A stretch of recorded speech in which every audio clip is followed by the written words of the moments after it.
I got a question from another Patreon, or from a Patreon. A great question. I don't have a lot of Patreons yet. If you're interested in sign up from a Patreon page, it's cheap right now. I'm going to add more content in the summer. I work a lot of things going on, but I plan on more content in the summer. I don't want to make some false promises either, but my goal is to put a lot more content. Look in the video description for more information about joining my Patreon page. But I have, being a Patreon affords you, and it's like a couple bucks, man. I'm not asking, I'm not that cool. I'm not charging $1,000 to ask questions. But one of the levels does afford you the opportunity to ask questions of me, and I like to share those typically in videos. If you ask to have a personal question, I can certainly do that as well. But I'm going to put this question up as well. So Dr. Miller, with a answer to a good question about not weight loss, but weight gain. How do you gain weight effectively?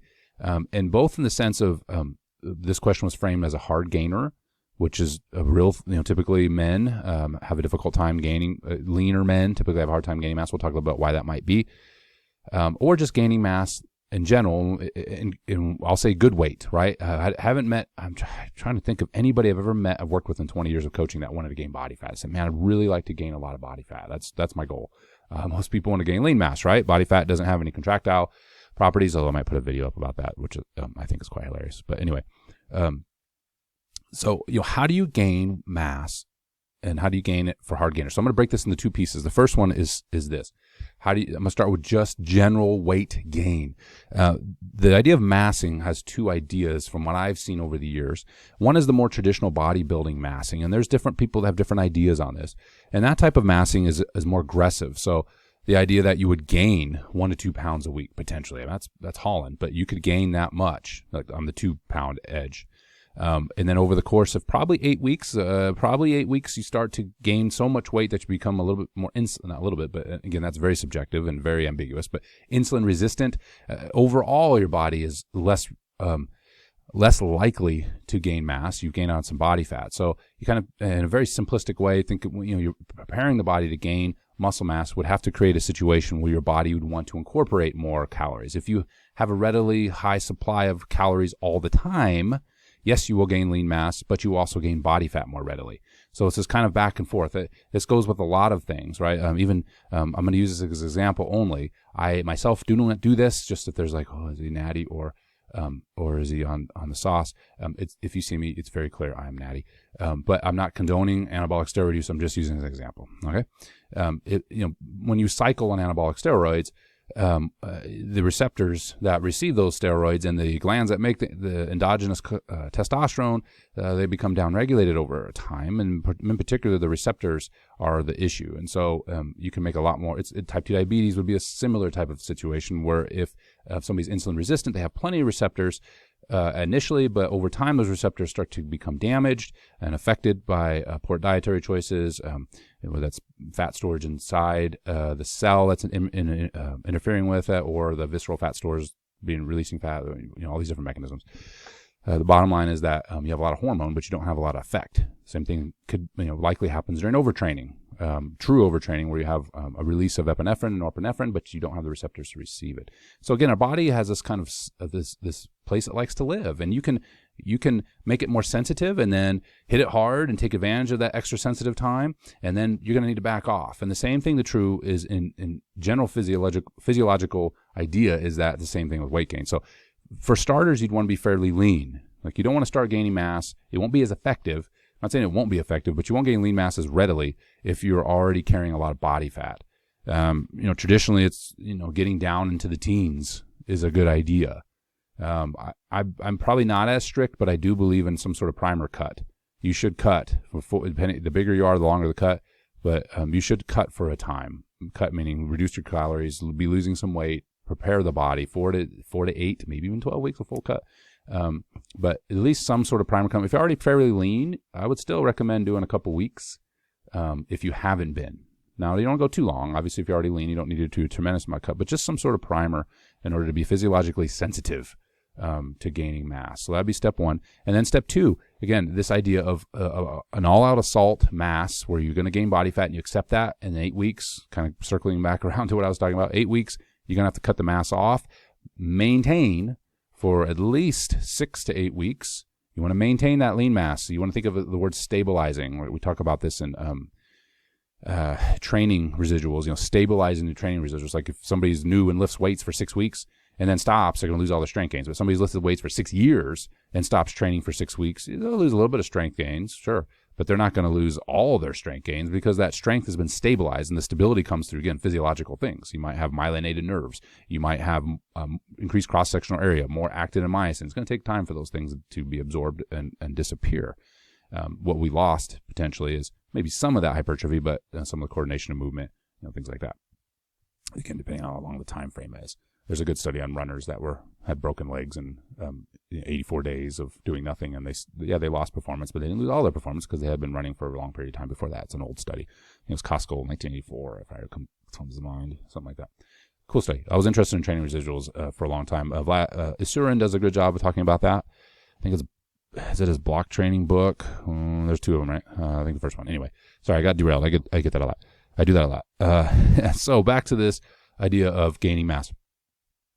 So you stabilize, and then you can cut again. Now, how long would that take to do that? Cut would be like 8 weeks. So let's say 8, 8, and 8. Well, now you're in it for 24 weeks. Okay, that's a long time. And you're going to have to be okay with gaining body fat and being fluffy for during the duration of the mass and during maintenance. And for a lot of people, that's a good idea if you want to be aggressive with mass gaining and you're okay with the fluffiness and right, you can do all these things. That's bodybuilders have used this for generations maybe, right? And it's been effective. Okay.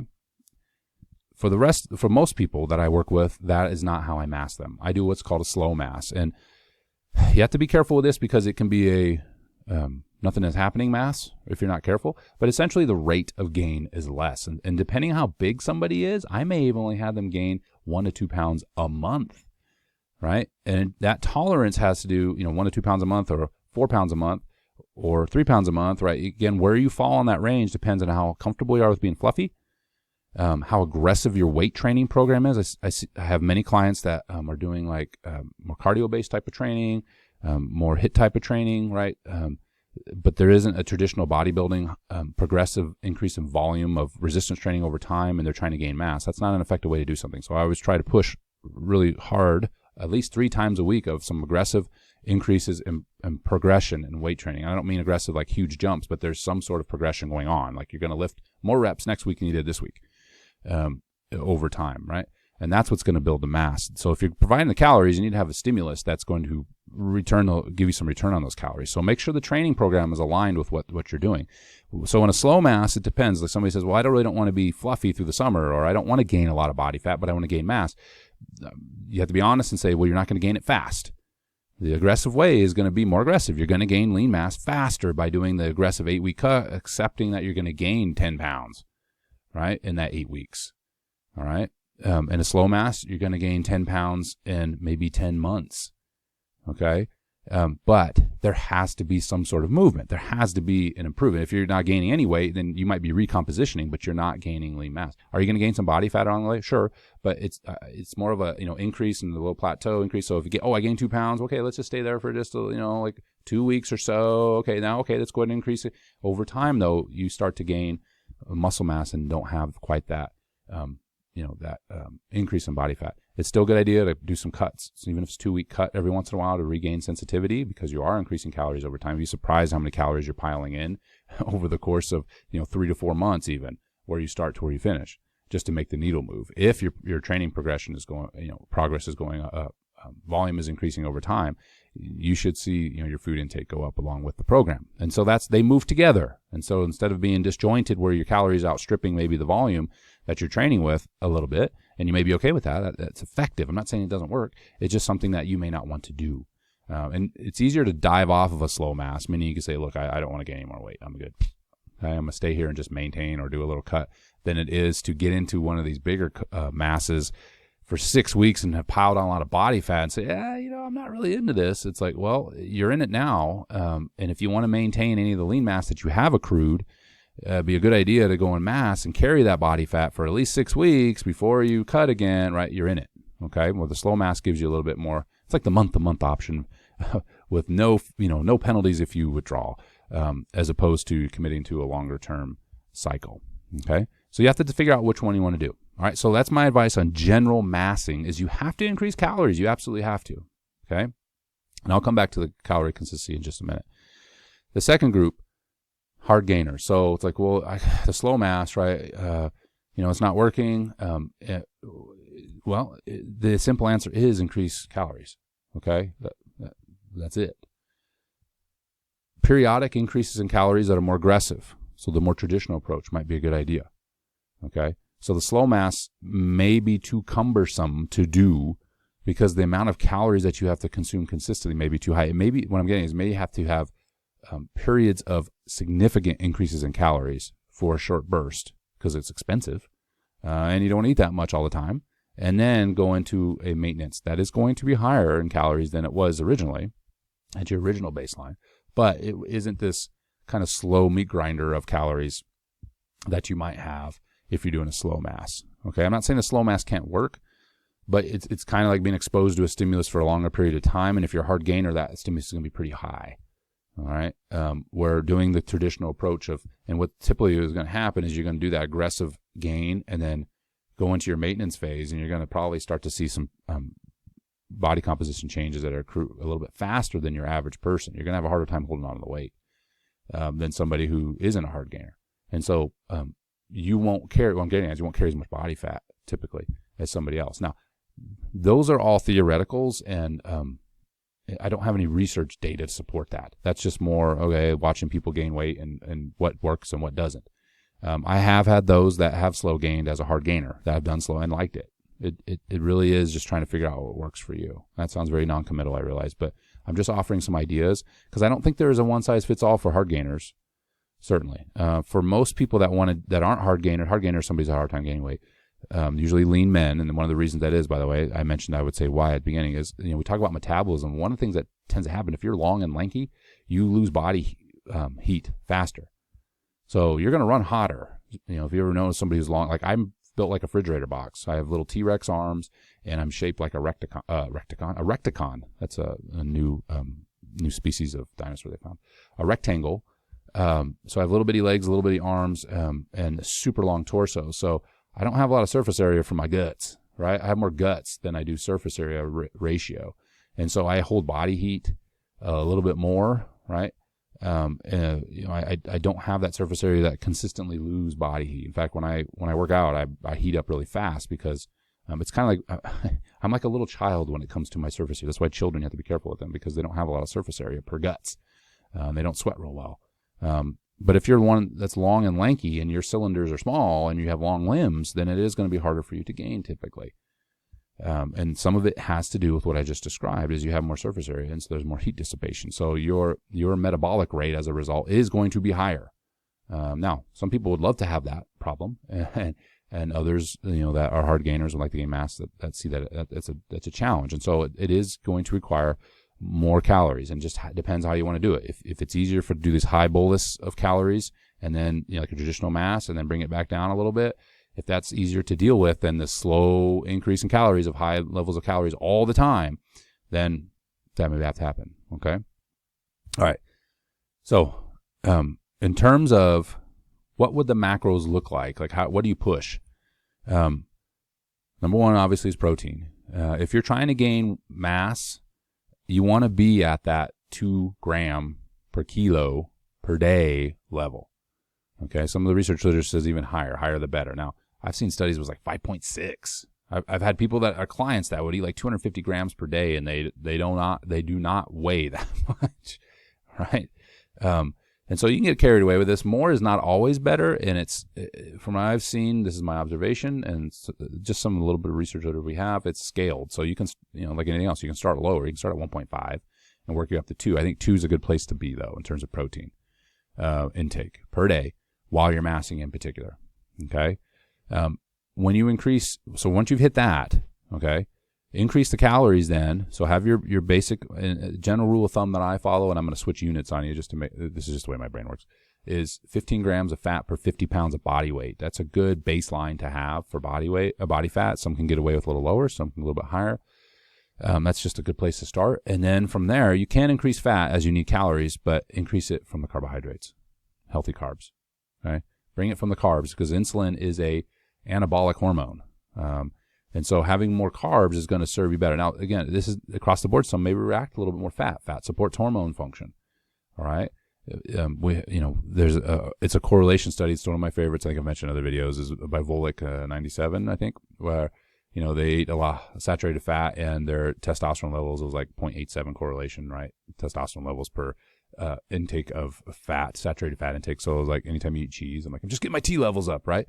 I think it just supports that idea, certainly, but also just more calories, right? You're going to have more hormone function. So I'm not saying don't increase your fat, but you might want to make carbs if you're increasing 150 calories, let's say, make it predominantly 70% carbs, all right, and then a portion of it fat. Okay, so that would be a general ratio, and I mentioned 150 calories, which I think is a good amount to increase for almost anybody. You're 105-pound female and you're 255-pound man, female too, but typically a male. 150 calories is going to get the job done. And the reason is, it's like, why don't you make it per size of the person? Because somebody's 105 pounds for a reason. They're having a hard time gaining weight, likely, right?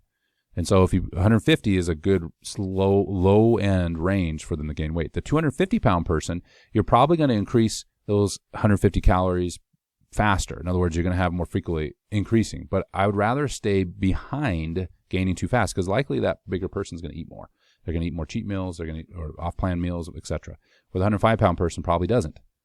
Now, I'm making a lot of generalities here, but that's from observations I've made over the years. So the individual that's 105 pounds, evaluate every 7 to 10 days, they're not gaining any weight, up at 150 calories. The 250-pound person, you do it once, and they start gaining weight at the rate you want. Okay, well, there's no need to increase any more calories. All right, they may be having some more off-calorie meals. We certainly want to talk about not having too many of those, or off-plan meals, to make sure they're getting enough protein, but it just gives some margin there. Okay, evaluate every, like I said, 7 to 10 days. Make a change if you're not seeing progress. A more aggressive massing could be up to 2 pounds a week. Less aggressive, a quarter pound a week to a half a pound a week. It just depends on what your goals are. So I've already kind of outlined that. All right. For the hard gainer, one of the hardest parts is, and from part of this question, it's a good question, and bodybuilders have had these problems too on aggressive masses, even if they could gain mass, is I can't eat anymore. Protein's expensive. It's the most expensive macro. Okay. You're just sick and tired of chewing stuff, right? You just can't physically get any more in. What can you do? Well, you can find energy-dense foods.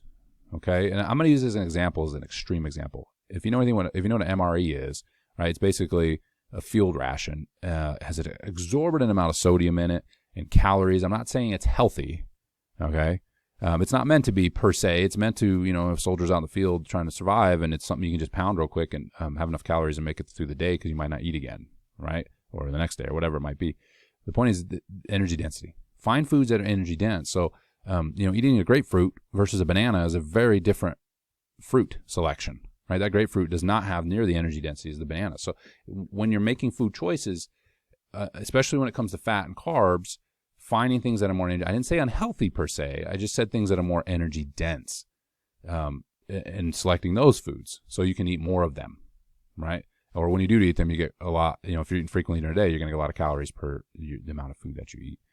Protein-wise, if you have a hard time hitting that 2.0, and I run into a lot of this with vegan, those that are vegans, plant-based people as well, how do you get all this protein in from these sources that are high in sodium, some of it, right? And this is where a shake can be helpful. This is where other foods that carry high proteins that would look more like carbs can be helpful. So like edamame noodles, for example, high in protein, right? Really high in protein. They're noodles though. So that could be, right, your carb source and protein source, right? Some of your ancient grains, things like that, where you can get protein in. I know it's plant-based in many cases, but protein in addition to the carbohydrate. So again, you're kind of doubling your pleasure there with foods that are more, again, energy dense, that are still healthier, okay? Drinking in a shake throughout the day is another way to work around this. So you get yourself a 40-gram, I know that's a lot, 40-gram whey shake. And if you're in a place where you can just sip on that thing all day long, I know it can go bad, I know it can get rancid, I get it. But I'm just saying, within a time block, like I work with people who are trainers, personal trainers, and they can't get protein in just because of the timing. Getting a 30-gram whey protein shake and keep sipping on that thing all day long, you got 30 grams of protein in. Okay, and it wasn't real cumbersome. Protein bars can be helpful, of course, but those are ideas how to get food in. One, look at the energy density of the food. Okay, and then two, look at some of these ways you can trickle in calories throughout the day. And then three, and I want to kind of be careful with this one, is watch your fiber intake. I mean, if you like veggies, you may have to limit them. And that's why I want to say I want to be careful here. I'm not saying don't eat them. I'm just saying that, 4 servings a day, it looks like 3 servings a day provides the best health benefits from veggies. Who knows, the research changes a lot. But if you're eating 5 or 6 servings of veggies, you might be able to pull back on those veggie servings a little bit and put in protein instead, all right, to create some, because fiber will fill you up. Okay, fiber and protein are great weapons with weight loss, but when it comes to weight gain, fiber might be something that you can scale back a little bit and to create room for some protein. Those are ways, though, to manage that. If you're a hard gainer, how to get that protein in. That might be less cumbersome and maybe more affordable. Like protein powders is not cheap, but it's cheaper than typically real food sources. When possible, eat real food sources, of course, but these can be ways to maybe put in another 30 grams that you're like, man, I can't eat any more protein. Well, here's another 30 grams that you could sip in.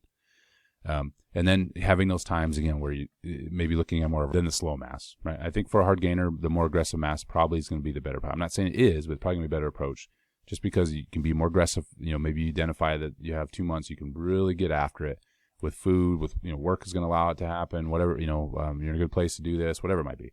And you're going to mass up or you have a goal.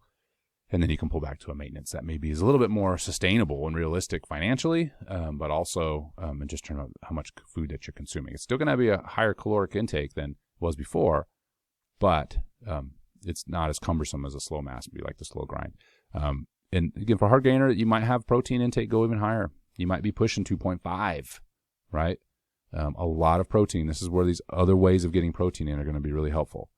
I know the quality of protein from like an ancient grain is different than that of, like an animal-based protein, but still, it's accumulating. Even if it meets another 40 grams, let's say throughout the day, that's 40 grams you weren't going to get before anyway. And so that can be one way to kind of backdoor a little bit of protein. Right now, if it's soy-based, etc., that's obviously a complete protein, but there's some of these others may not be. And so I'm just trying to put the pieces together. You're trying to pile on, trying to get as many pieces as you can in the pot, and the puzzle will come together. But doing it in a way that is realistic. I've worked with hard gainers, and it is hard to get all the food in. And you don't want to just resort to energy-dense food that it's not healthy, right? And you can eat a lot of energy-dense food. Going to a fast food place and pound that all the time, and yeah, you're going to gain some weight, but it's obviously the quality of the food is not going to be very helpful, as helpful as it would be if you prioritize healthy protein sources, and obviously you're not going to be healthy as a person. Yeah, you might gain some lean mass, but you're not going to optimize things, let's put it that way. All right, I hope that's helpful. I don't know if it is. I hope that answered your question. The person who asked this, again, a little longer video. You had me at hello, I hope. And you stayed with me all the way to the end. If you did, congratulations. Check out my other videos. Subscribe to the channel, and I'll see you in the next video. I'm going to try to do some journal club. I have a really cool article here on velocity-based training I'm looking forward to going over and talking about. So that's a hot area in strength training. See you next video.